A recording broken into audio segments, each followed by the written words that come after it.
Tak ingin tertinggal dalam menghadirkan prestasi, Ketua TPPKK Jember terus melangkah dan membuktikan. Ninggita Eka Puspita, Ketua TPPKK Jember, kembali menorehkan prestasi membanggakan.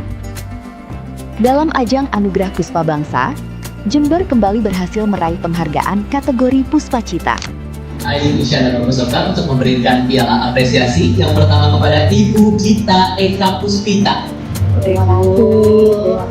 Sebuah bentuk apresiasi atas kerja nyata untuk perempuan-perempuan hebat di Kabupaten Jember.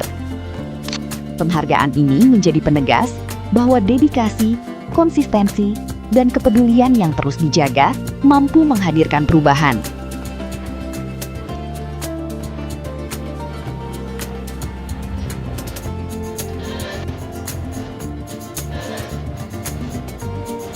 Jember kembali melangkah, membawa prestasi yang membanggakan. Jember baru, Jember maju.